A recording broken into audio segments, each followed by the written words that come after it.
How close did you get?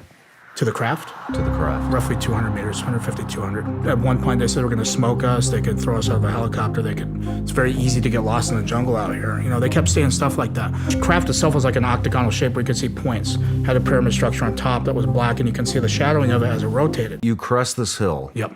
You look down into the valley. Yep.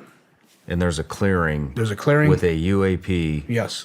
Just sitting there. Sitting there, hovering. rotating clockwise, yep. And that's in transition this color spectrum I was telling you too.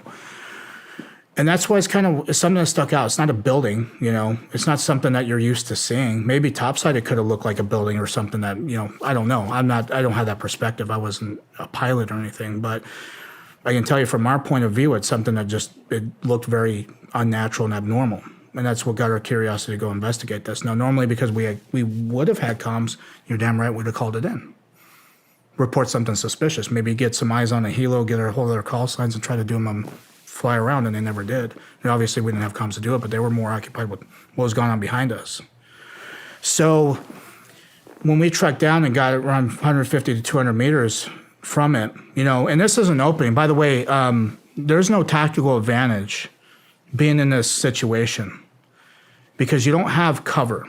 It's jungle. You have concealment, but this kind of concealment with vegetation is not bulletproof. Mm-hmm. So when we trekked up close, and we were attack column, so obviously you have points here, right, each Marine. So you have visuals of the sides, somebody has point, and somebody has the rear. And all of a sudden we're enveloped by this military force I still to this day don't know who they are. And how close did you get?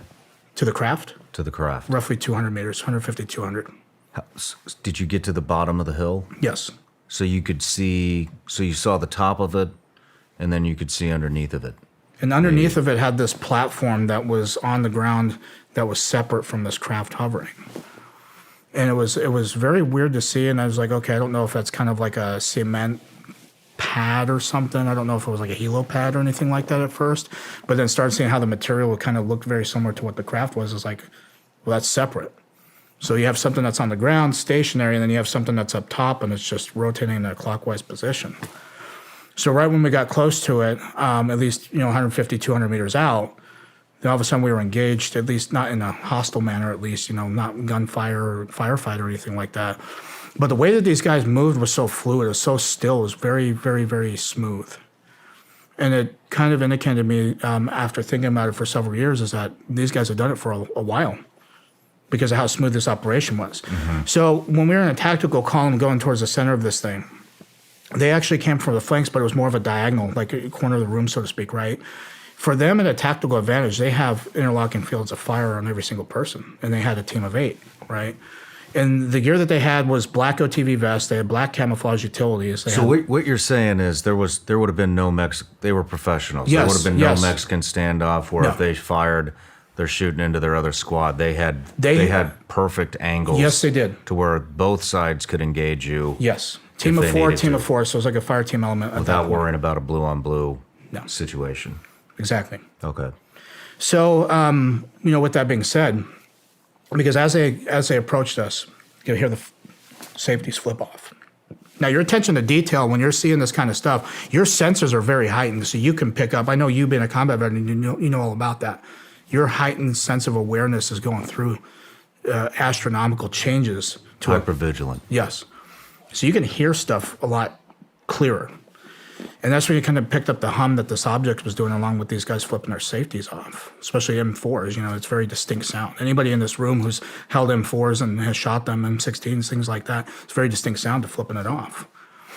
So we kind of knew, and they started yelling at us. They were like, you're not supposed to fucking be here. What the fuck are you guys doing here? Who the fuck are you with? So they knew they were using the kind of lingo that we were using too, especially in the military. So it made me think that at some point these guys actually were uniformed military at one point. Any accents? Not accents. It's just like American dialects, how you and I were talking. At one point they said they were going to smoke us. They could throw us out of a helicopter. It's very easy to get lost in the jungle out here. They kept saying stuff like that. So after they enveloped us, they all pretty much got in line. They told us to put our weapons, so we all got in line as well. And we had our hands up. We had our weapons slung. And they're having 2 guys watch while there's a guy basically taking our magazines out of our vest. and they're throwing them on the deck and they're kicking them away so we don't have time to react. They also, at the same time, the first thing they did was obviously take our weapon and clear it. But they took the magazine out and they actually held it in a way to where they could pull a charging handle and collect the round and have it not hit the deck. So the way that these guys operated was very smooth. It's very calculated, very precise. You could tell they've done this a lot, or they've rehearsed it a lot. You know, especially combat operations, you're doing terrain model rehearsals, you're doing rehearsals whether you're clearing rooms, trying to figure all that kind of stuff out. These guys kind of did the same thing, I'm assuming, because of how smooth it was. And because you know as well as I do, you have new guys that join a unit and they're not that fresh. You know, they're very choppy because they have the basic understanding of either how to stack up and do room clearing. And the guys that have done it and been through combat deployments and all that, they're very kind of methodical, very smooth because they know what to expect. These new guys, it's not the same thing. You could tell these guys were seasoned. So as they did that, they actually, each Marine had 2 guys on them, plus one that was taking the stuff off of them. They actually knew where our military IDs were because in Marine Corps order, you have to have them in your left breast pocket. So there were 15 of these guys, 3 on each Marine. No. So they had other guys right here, and they had 3 that were just going through each Marine, okay, while other people were holding each Marine at gunpoint. And they're not like super close to us range wise with because if you get a muzzle close, I mean it's easy to grab it and kind of fend off, especially with a rifle. But these guys were off at a standoff distance that even if you try to move, they could smoke you.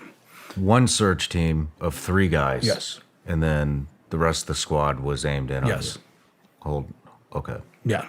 So, and again, they're not anywhere where they could actually, there was people behind us because obviously if they had to engage, they're going to hit one of their own guys probably. So it was more like they were kind of moving the same way through all of us, all 6 of us, taking our stuff, taking pictures of our military IDs, So they had like these devices that kind of look like a very thin, it looked like a smartphone modern day right now, because in 2009 it wasn't the case. I think the most high-tech thing they had at that time were maybe Blackberries, but they're bulky at that point with the ball, and then they had their flip phone razors and things like that. But these look like something you'd see today. And they were taking pictures of military IDs, and they had some other device that was like reminded me of a BAT system. I don't know if you're familiar with that. Describe it. It's like a biometrics tracking system. So what it does is when you come across with an insurgent, you can take pictures of their face, their retinas, fingerprints, something like that. But they were trying to scan our IDs with this thing, and it wasn't working. So they're kind of getting frustrated with it. So as this is going on, did they collect biometrics from you? No. Okay. No. Which they took pictures of us.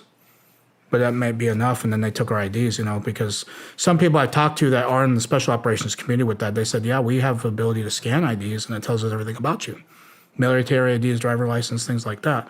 So it's very high-speed stuff. I mean, and considering this was in 2009 compared to now, I mean, of course, they had this thing that they were using to load up stuff. It's very advanced physics, something hovering off the ground, not making any sound, but an audible hum, like a guitar amp or something that's like a transformer. So it wasn't like, it didn't sound like a jet. No. It didn't sound like a helicopter. Hell no. There was no engine noise. Nope. Just a hum. Just an audible hum. It's very creepy to see because it's not normal. Was it like a bassy hum? Yeah. Yep. Okay. Like a guitar. Like if you were to unplug it, I mean, it wasn't the same pitch, but it was like the same kind of sound, same kind of noise that it emitted. And, so as they're searching us, we're watching this thing happen. And that's when we started seeing trucks come from our left and go onto this platform. And they were up-armored 350s. I know exactly what 350s are.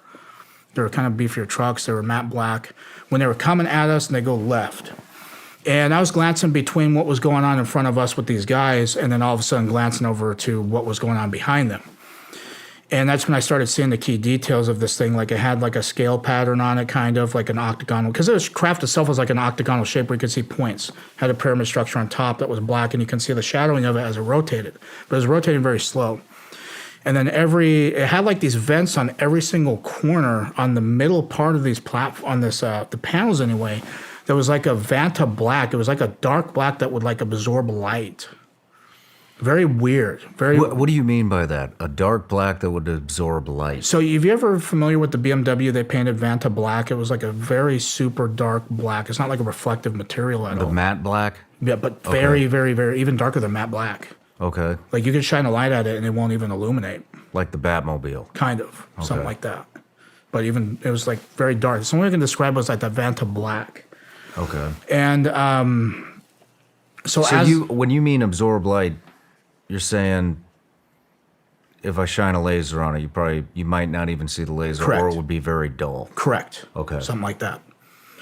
So we're watching these vehicles, right? These trucks. Now, the thing I would say on the front of them, because Humvees, the military has, they have the IR lights on the front near the headlights that you can drive at nighttime with your knots. So they had the same thing because they had the same kind of slits that had the IR lights. But they had weapon cases in the back of each truck bed. And, you could store like a couple hundred weapons, maybe 100 weapons, maybe a platoon, a company-size element.